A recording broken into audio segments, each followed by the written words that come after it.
भोलेनाथ की महिमा है अपार, हर लेते हैं भक्तों के सब विकार। जो कथा ना सुन पाए वह पाए नहीं शांति। शिव जी की आराधना से मिटे जीवन की भ्रांति। हर हर महादेव, ओम नमः शिवाय। प्रदोष व्रत की कथा केवल एक कहानी नहीं, बल्कि भगवान शिव की कृपा प्राप्त करने का एक पवित्र माध्यम है। शिव जी को जो महादेव हैं, उनके बिना जीवन अधूरा है।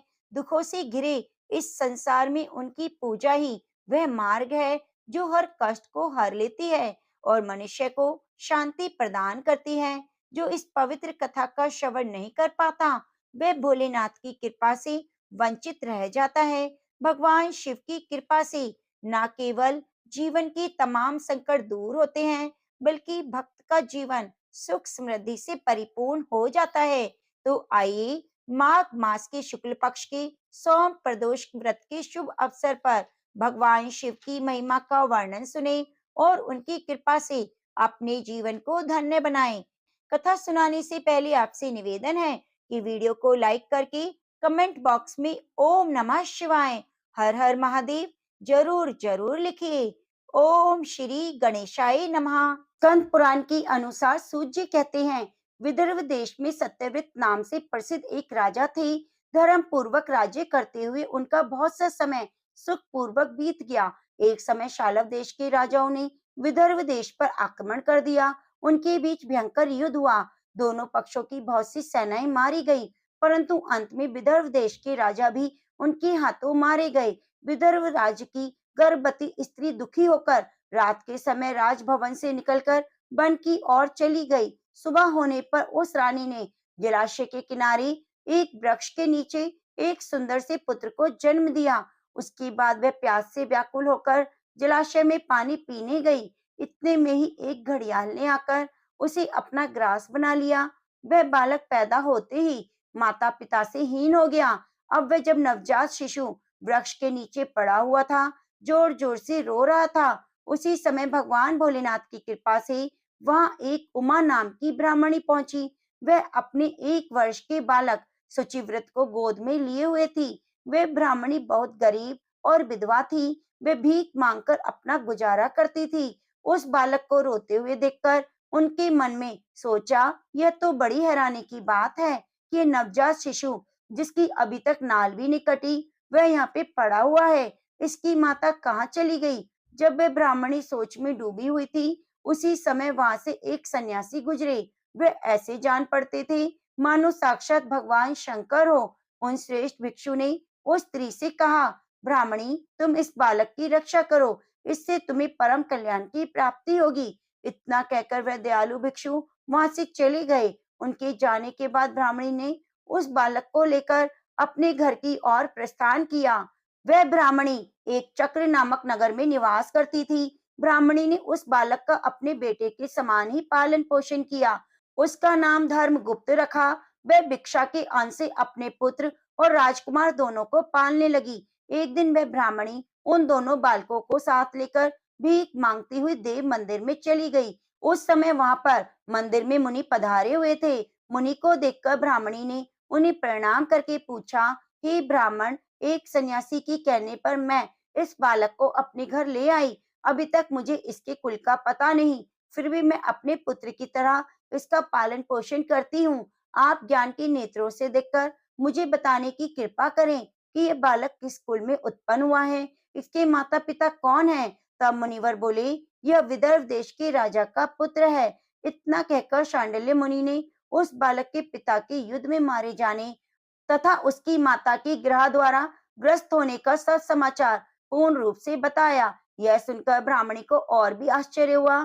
फिर उसने प्रश्न किया, हे महामुनि, वह राजा सभी भोगों को छोड़कर युद्ध में क्यों मारे गए और इस बालक को यह दृढ़ता कैसे प्राप्त हुई? यह अपने राज्य को कैसे प्राप्त करेगा? यह तो मेरे पुत्र की तरह भिक्षा के अन्न से जीवन निर्वाह करता है।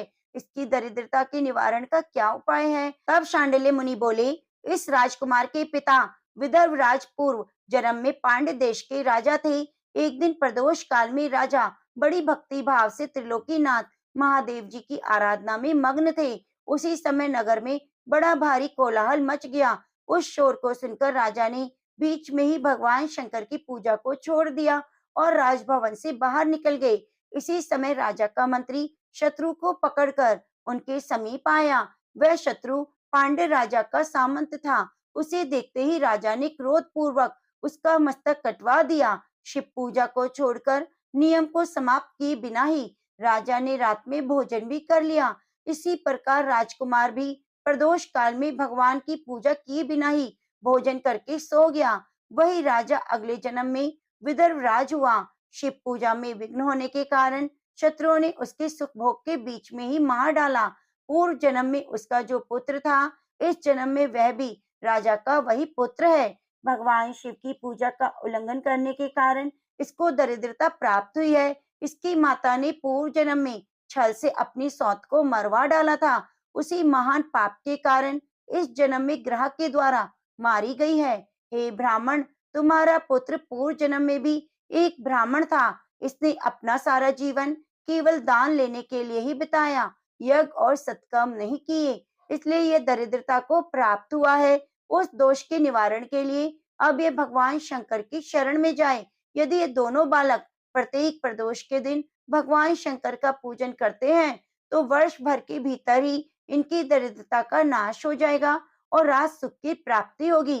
इस प्रकार शरण में आई हुई ब्राह्मणी को मधुर वचनों द्वारा आश्वासन देकर मुनि ने उनके दोनों बालकों को भगवान शंकर की आराधना के मंत्र का उपदेश दिया। उसके बाद ब्राह्मणी अपने दोनों बालकों को लेकर वहां से चली गई। 4 मास बाद एक दिन ब्राह्मण का पुत्र नदी में स्नान करने गया। वहां उसे धन से भरा हुआ एक घड़ा मिला, जिसे लेकर वह अपनी माँ के पास आया। माँ धन से भरे घड़े को देखकर बहुत खुश हुई। उसने कहा, अपने भाई के साथ आधा आधा बांट लो। मगर धर्मगुप्त ने इस धन में हिस्सेदारी लेने से मना कर दिया। कहा, मैं किसी अन्य के भाग का भागी नहीं हो सकता। प्रत्येक व्यक्ति स्वयं के कर्म का फल भोगता है। इस प्रकार प्रसन्नता पूर्वक भगवान शंकर की पूजा करते हुए उन दोनों कुमारों को 1 वर्ष व्यतीत हो गया। एक दिन ब्राह्मण का पुत्र और राजकुमार वन में भ्रमण करने गए। मार्ग में उन्होंने देखा कि अनेक गंधर्व कन्याएं आपस में खेल रही थीं। ब्राह्मण कुमार वहीं रुक गए और राजकुमार से बोले, हमें इससे आगे नहीं जाना चाहिए। यह गंधर्व कन्याएं हैं, किसी को भी अपनी ओर आकर्षित कर सकती हैं। मगर राजकुमार निडर होकर आगे बढ़ता गया। जब मुख्य गंधर्व कन्या ने राजकुमार धर्मगुप्त को देखा, तो वह उसके प्रति आकर्षित हो गई। उसने अपनी सभी सखियों को फूल चुनने के लिए भेज दिया और राजकुमार के पास आने की प्रतीक्षा करने लगी। उसे अकेला देखकर राजकुमार उसके पास गया और बातचीत शुरू कर दी। उसने बताया कि मैं विदर्भ देश का राजकुमार हूँ। मेरे माता पिता अब इस संसार में नहीं और शत्रुओं ने हमारे राज्य पे कब्जा कर लिया है। तब कन्या ने अपना परिचय देते हुए कहा, मैं विदर्भ नामक गंधर्व की पुत्री हूँ। मेरा नाम अंशुमति है और मैं गायन में प्रवीण हूँ। उसने यह भी कहा कि मैं आपसे विवाह करना चाहती हूँ। इतना कहकर उसने अपनी मोतियों की माला निकालकर राजकुमार को पहना दी। तब राजकुमार ने पूछा, मैं तो राजपाट गंवा चुका हूँ, तुम कैसे रह पाओगी मेरे साथ? अपने माता पिता की अनुमति के बिना तुम कैसे जा सकती हो? तो इस पर अंशुमति बोली, चाहे जो हो जाए, मैं वही करूंगी जो मैं चाहती हूँ। तुम 2 दिन बाद प्रातःकाल यहाँ आकर मुझसे मिलना। इतना कहकर वह वहां से चली गई। राजकुमार ने वापस आकर ब्राह्मणी और उसके पुत्र को सारी बातें बताई। वे दोनों बहुत खुश हुए। 2 दिन बाद राजकुमार पुनः उसी वन में गया। उसने देखा अंशुमति अपने पिता के साथ प्रतीक्षा कर रही है। तब गंधर्व राज ने राजकुमार से कहा, मैं कैलाशपुरी गया था। वहां भगवान शिव और माता पार्वती ने मुझे बुलाकर कहा, धर्मगुप्त नाम का राजकुमार राज्य से विहीन होकर भटक रहा है। जाओ और उसका राज्य पुनः प्राप्त करने में उसकी सहायता करो। मैं उनकी आज्ञा के अनुसार अपनी पुत्री अंशुमति का हाथ तुम्हारे हाथ में दे रहा हूँ और राज्य प्राप्त करने में तुम्हारी सहायता करूंगा। मेरी पुत्री 10,000 वर्ष तक तुम्हारे साथ इस पृथ्वी पर रहेगी। जब तुम शिवलोक में जाओगे, तब वह भी इसी काया के साथ तुम्हारे साथ जाएगी। भगवान शिव के आदेश के अनुसार धर्मगुप्त और अंशुमति का विवाह हो गया। अंशुमति के पिता ने अपनी गंधर्व सेना भी राजकुमार को दे दी। सेना की सहायता से उसने शत्रुओं को परास्त कर दिया और अपने पिता का खोया हुआ राज्य प्राप्त कर लिया। अब राजकुमार धर्मगुप्त राजा बन गया। उसने अपने बुरे दिनों में उसे पालने वाली गरीब ब्राह्मणी को राजमाता का दर्जा दिया और शुचिव्रत को अपना छोटा भाई माना। इस प्रकार नियम से प्रदोष व्रत करने से ब्राह्मणी, उसके पुत्र शुचिव्रत और राजकुमार धर्मगुप्त को धन धान्य सुख संपत्ति की प्राप्ति हुई। सूत जी कहते हैं, जो मनुष्य प्रदोष व्रत की इस पुण्य कथा को एकाग्रचित होकर सुनते हैं, पढ़ते हैं, उन्हें 100 जन्मों तक कभी दरिद्रता नहीं होती। अंत में वे ज्ञान के ऐश्वर्य से युक्त होकर भगवान शंकर के परम धाम को जाते हैं। प्रेम से बोलिए गौरी शंकर भगवान की जय। बहुत समय पहले बाष्कल नामक गांव में विदुर नाम का ब्राह्मण रहता था। वह अधर्मी, दुरात्मा और महान पापी था। उसकी स्त्री बहुत सुंदर थी। उसका नाम चंचला था। वह सदा उत्तम धर्म का पालन करती, परंतु विदुर वैश्यगामी था। इस तरह कुकर्म करते हुए बहुत समय व्यतीत हो गया। उसकी स्त्री काम से पीड़ित होने पर भी, धर्म नाश के भय से कलिश सहकर भी काफी समय तक धर्म से भ्रष्ट नहीं हुई, परंतु आगे चलकर वह भी दुराचारी पति के आचरण से प्रभावित होकर दुराचारी और अपने धर्म से विमुख हो गई। इस तरह दुराचार में डूबे हुए उन पति पत्नी का बहुत सा समय व्यर्थ व्यतीत हो गया। वैश्यगामी, दूषित बुद्धि वाला वह दुष्ट ब्राह्मण विदुंकारी नरक में चला गया। बहुत समय तक नरक के दुखों को भोगकर वे मूढ़ बुद्धि पापी विंध्य पर्वत पर भयंकर पिशाच हुआ। इधर और दुराचारी बिंदु के मारे जाने पर वह चंचला नामक स्त्री बहुत समय तक पुत्रों के साथ अपने घर में रहती रही। पति की मृत्यु के बाद वह भी अपने धर्म से गिरकर पर पुरुषों का संग करने लगी। सती विपत्ति में भी अपने धर्म का पालन नहीं छोड़ती। यही तो तप है। कठिन तो होता है, लेकिन इसका फल मीठा होता है। एक दिन देव योग से किसी पुण्य पर्व के आने पर वह अपने भाई बंधुओं के साथ गोकर्ण क्षेत्र में गई। उसने तीर्थ के जल में स्नान किया और बंदी जनों के साथ वहां घूमने लगी। वह एक देव मंदिर में गई। वहां उसने एक ब्राह्मण के मुख से भगवान शिव की परम पवित्र और मंगलकारी कथा सुनी। ब्राह्मण कह रहे थे, जो स्त्रियां व्यभिचार करती हैं, वे मरने के बाद यमलोक में जाती हैं। तब यमराज के दूत उन्हें तरह तरह की यातना देते हैं कि वे कामांगर लोह के डंडों से दागे जाते हैं। तप्त लोह के डंडों से उनका संसर्ग कराते हैं और सारे दंड इतनी वेदना देने वाले होते हैं कि जीव पुकार पुकार कर कहता है कि अब ऐसा नहीं करेगा, लेकिन यमदूत उसे छोड़ते नहीं। कर्मों का फल तो सभी को भोगना पड़ता है। देव, ऋषि, मनुष्य सभी इसी से बंधे हैं। ब्राह्मण के मुख से वे वैराग्य बढ़ाने वाली कथा को सुनकर चंचला भय से व्याकुल हो गई। कथा समाप्त होने पर सभी लोग वहां से चले गए। तब कथा बांचने वाले ब्राह्मण देवता ने चंचला से कहा, हे ब्राह्मण, धर्म को न जानने के कारण मेरे द्वारा बहुत बड़ा दुराचार हुआ है। स्वामी, मेरे ऊपर कृपा कर मेरा उद्धार कीजिए। आपके प्रवचन को सुनकर मुझे इस संसार से वैराग्य हो गया है। मुझ मूढ़ चित्त वाली पापिन को धिक्कार है। मैं निंदा के योग्य हूँ। मैं बुरे विषयों में फंसकर अपने धर्म से विमुख हो गई थी। कौन मुझ जैसी को मार्ग में मन लगाने वाली पापिन का साथ देगा? जब यमदूत मेरे गले में फंदा डालकर मुझे बांधकर ले जाएंगे और नरक में मेरे शरीर के टुकड़े करेंगे, तब मैं कैसे उस महान यातना को सहन कर पाऊंगी? मैं सब प्रकार से नष्ट हो गई हूँ, क्योंकि अभी तक मैं हर तरह से पाप में डूबी रही। हे ब्राह्मण, आप मेरे गुरु हैं। आप ही मेरे माता पिता हैं। आपके शरण में मैं आई हूँ। मुझ अबला का अब आप उद्धार कीजिए। इस प्रकार विलाप करती हुई चंचला ब्राह्मण देवता के चरणों में गिर पड़ी। तब ब्राह्मण ने उसे कृपा पूर्वक उठाया और इस प्रकार कहा, नारी, तुम सौभाग्यशाली हो, जो भगवान शंकर की कृपा से तुम्हें वैराग्यपूर्ण यह कथा सुनी और कथा को सुनकर समय से अपनी गलती का एहसास कर लिया। तुम डरो मत और भगवान शिव की शरण में जाओ। उनकी परम कृपा से तुम्हारे सभी पाप नष्ट हो जाएंगे। मैं तुम्हें भगवान शिव की कथा सहित वह मार्ग बताऊंगा, जिसके द्वारा तुम्हें सुख देने वाली उत्तम गति प्राप्त होगी। शिव कथा सुनने से तुम्हारी बुद्धि शुद्ध हो गई है और तुम्हें पश्चाताप हुआ है। मन में वैराग्य उत्पन्न हुआ है। पश्चाताप ही पाप करने वाले पापियों के लिए सबसे बड़ा प्रायश्चित है। जो मनुष्य अपने को कर्म के लिए प्रायश्चित नहीं करता, वह उत्तम गति प्राप्त नहीं करता, परंतु जिसे अपने कुकृत्य पर हार्दिक पश्चाताप होता है, वह अवश्य ही उत्तम गति का भागीदार होता है। इसमें शक नहीं। शुद्ध चित्त में ही भगवान शिव और माता पार्वती का वास होता है।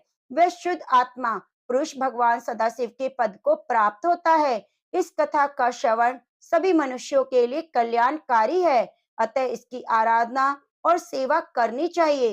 हे ब्राह्मण पत्नी, तुम अन्य विषयों से अपने मन को हटाकर भगवान शंकर की इस परम पावन कथा को सुनो। इससे तुम्हारे चित्त की शुद्धि होगी और तुम्हें मोक्ष की प्राप्ति होगी।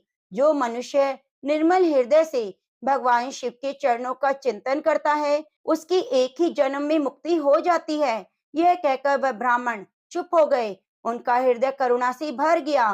वे ध्यान में मग्न हो गए। ब्राह्मण का उपदेश सुनकर चंचला के नेत्रों में आनंद के आंसू छलक आए। वह हर्ष से भरे हृदय से ब्राह्मण देवता के चरणों में गिर गई और हाथ जोड़कर बोली, मैं कृतार्थ हो गई। हे ब्राह्मण शिव, भक्तों में श्रेष्ठ स्वामिन, आप धन्य हैं। आप परमार्थदर्शी हैं और सदा परोपकार में लगे रहते हैं। साधु, मैं नरक के समुद्र में गिर रही हूँ, कृपया मेरा उद्धार कीजिए। जिस पौराणिक और अमृत के समान कथा की बात आपने की है, उसे सुनकर मेरे मन में वैराग्य उत्पन्न हुआ है। उस अमृतमय कथा को सुनने के लिए मेरे मन में बड़ी श्रद्धा हो रही है। कृपया आप मुझे उसे सुनाइए।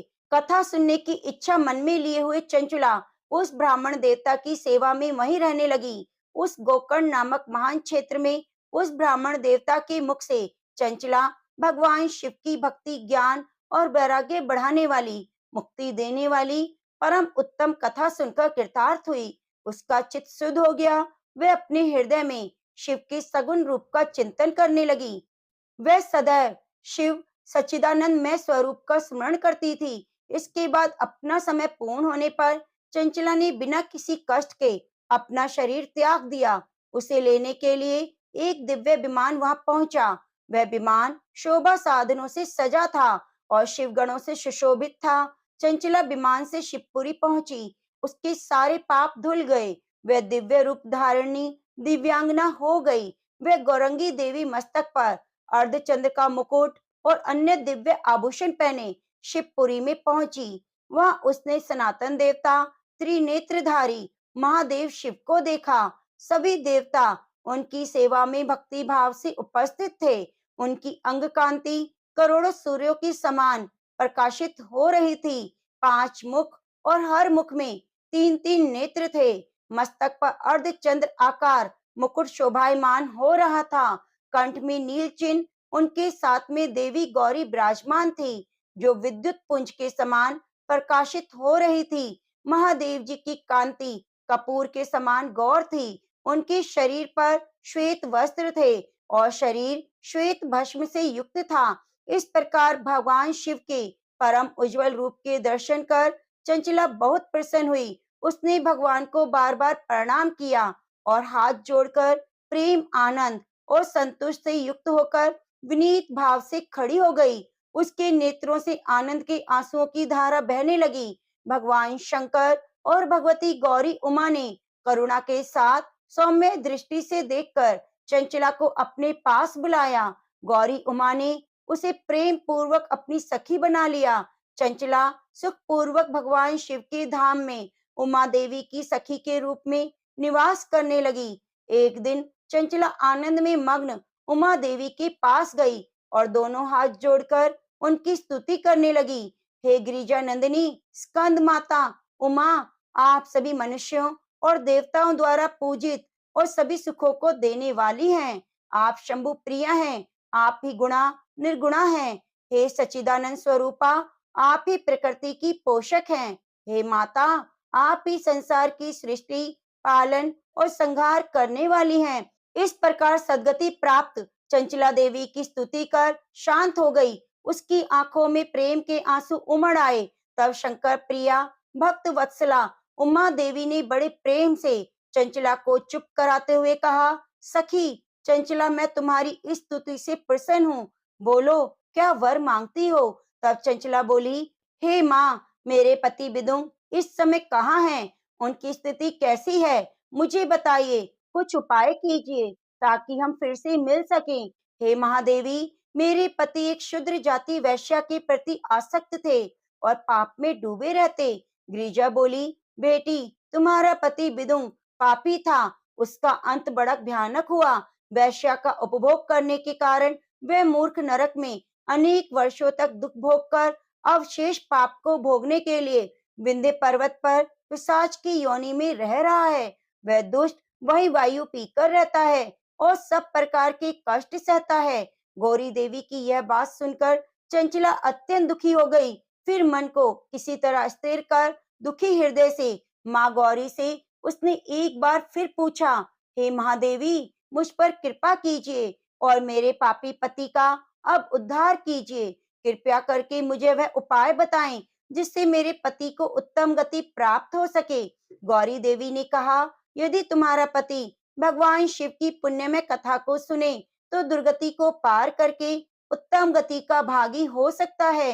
अमृत के समान मधुर गौरी देवी के वचन सुनकर चंचला ने दोनों हाथ जोड़कर मस्तक झुकाकर उन्हें बारंबार प्रणाम किया और प्रार्थना की, मेरे पति को भगवान शिव की कथा सुनाने की व्यवस्था की जाए।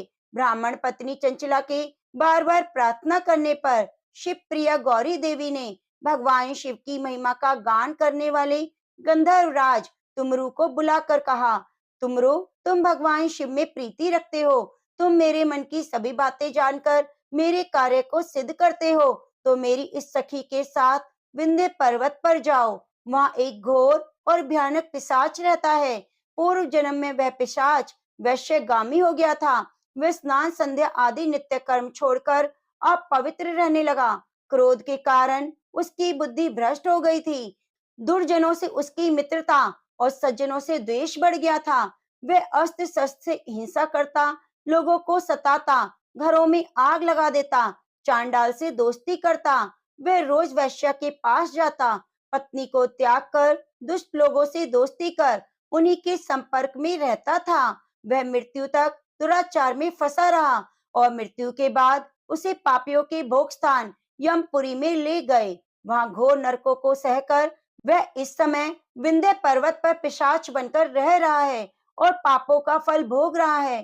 तुम उसके सामने परम पुण्य पापों का नाश करने वाली भगवान शिव की कथा का प्रवचन करो। इस कथा को सुनने से उसका हृदय सभी पापों से मुक्त होकर शुद्ध हो जाएगा और वह प्रेत योनि से मुक्त हो जाएगा। दुर्गति मुक्त होने पर उस विदुम नामक पिशाच को तुम विमान पर बिठाकर भगवान शिव के पास ले आना।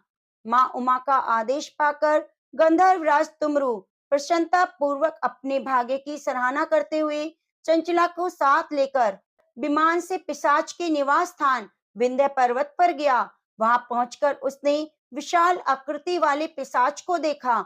उसका शरीर विशाल था, थोड़ी बड़ी थी, कभी हंसता, कभी रोता, कभी उछलता।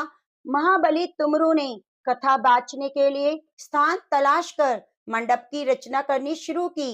इस बात का पता लोगों को चल गया कि एक पिशाच के उद्धार के हेतु देवी पार्वती की आज्ञा से तुमरू भगवान शिव की कथा सुनाने विंध्य पर्वत पर आया है। उस कथा को सुनने के लोभ से बहुत से देवऋषि वहां पहुंच गए। सभी को आदर पूर्वक स्थान दिया गया। पिशाच बिंदु को पाशों में बांधकर आसन पर बिठाया गया। तब तुमरू ने परम उत्तम भगवान शिव की अमृतमय कथा का गान शुरू किया, जिससे सभी श्रोता कृतार्थ हो गए। परम पुण्य कथा को सुनकर पिशाच सभी पापों से मुक्त हो गया। उसने पिशाच शरीर का त्याग कर दिया। शीघ्र ही उसका रूप दिव्य हो गया। उसका शरीर गौर वर्ण का हो गया। शरीर पर श्वेत वस्त्र और पुरुषों के आभूषण आ गए। इस प्रकार दिव्य देहधारी विदुम अपनी पत्नी चंचला के साथ स्वयं भी भगवान शिव का गुणगान करने लगा। उसे दिव्य रूप में देखकर सभी को बहुत आश्चर्य हुआ।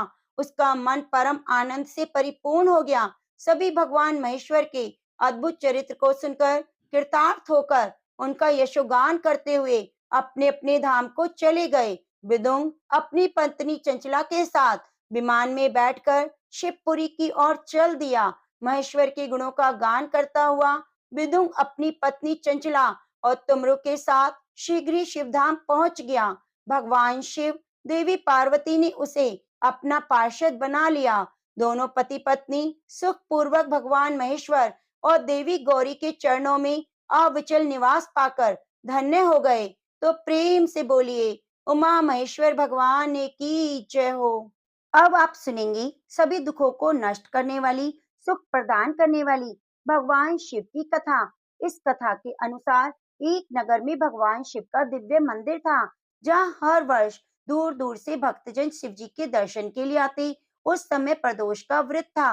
दूर दूर से भक्तजन गंगा जल लेकर भगवान को जलाभिषेक कराने आए हुए थे। मंदिर का परिसर भक्तों की भीड़ से भरा हुआ था। तभी अचानक आसमान से बिजली चमकी और सोने का एक थाल उतरा। उसी के साथ एक भविष्यवाणी भी हुई कि जो कोई भगवान शंकर का सच्चा भक्त है, प्रेमी होगा, जो कोई भगवान शंकर का सच्चा भक्त और प्रेमी होगा, उसी को ये थाल मिलेगा। प्रिय भक्तों, मंदिर के परिसर में उपस्थित सभी लोगों ने यह भविष्यवाणी सुनी। धीरे धीरे सभी इकट्ठा हो गए। जो लोग मंदिर की व्यवस्था देख रहे थे, उन्हें तो विश्वास था कि यह थाल उन्हें ही मिलेगा, इसलिए वे सबसे आगे जाकर खड़े हो गए।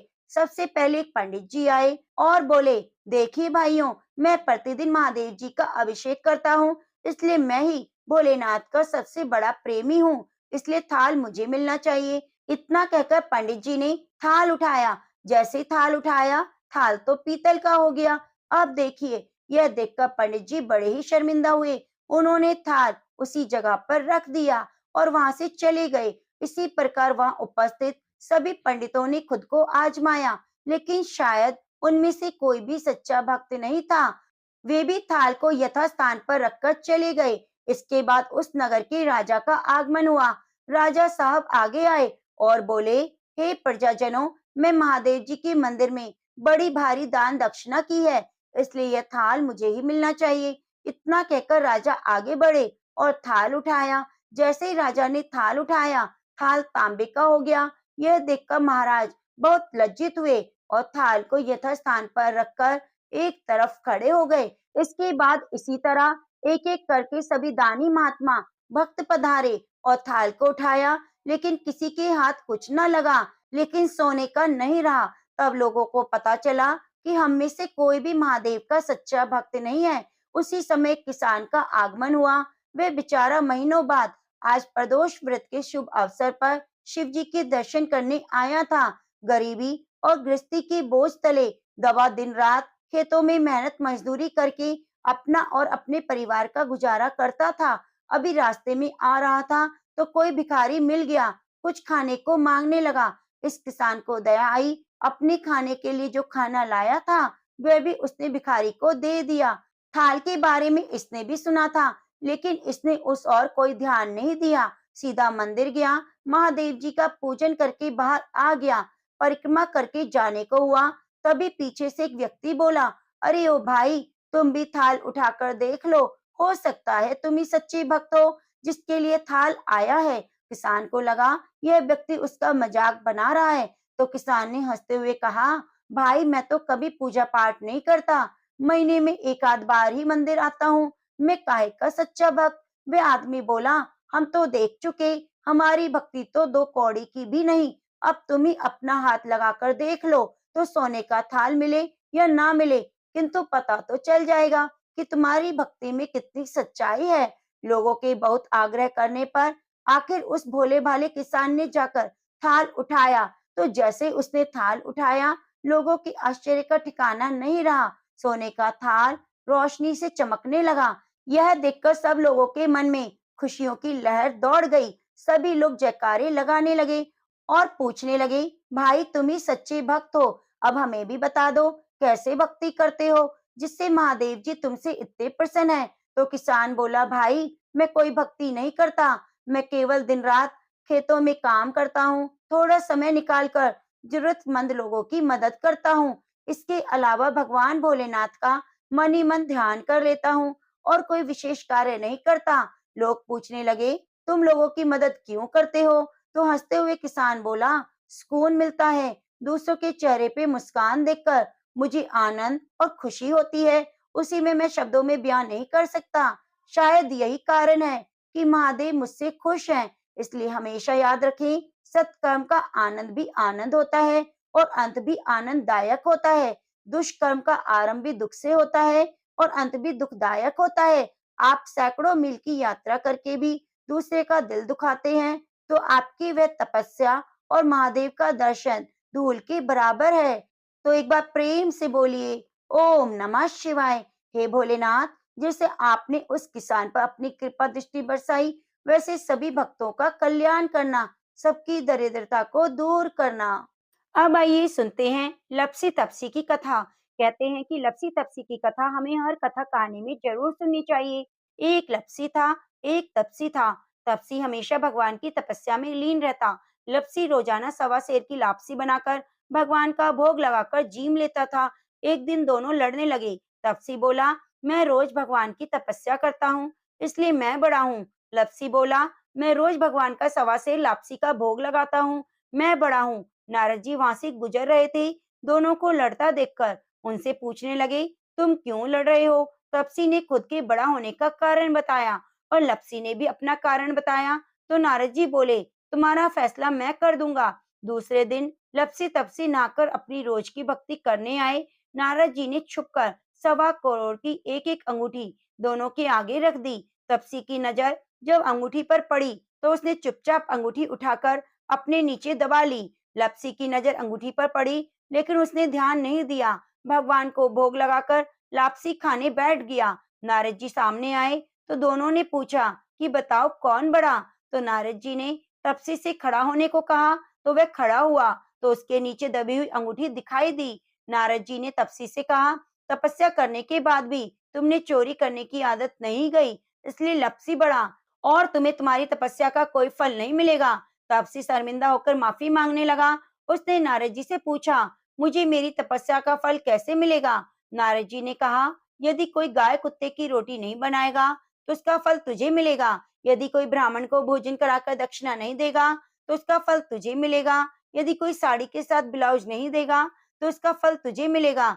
यदि कोई दिए से दिया जलाएगा तो उसका फल तुझे मिलेगा। यदि कोई सारी कहानी कहकर तुम्हारी कहानी नहीं सुनेगा तो उस कथा कहानी का फल तुम्हें मिलेगा। उसी दिन से हर वृत्त कथा कहानी के साथ लपसी तपसी की कहानी भी सुनी जाने लगी। तो प्रेम से बोलिए, लपसी तपसी की जय।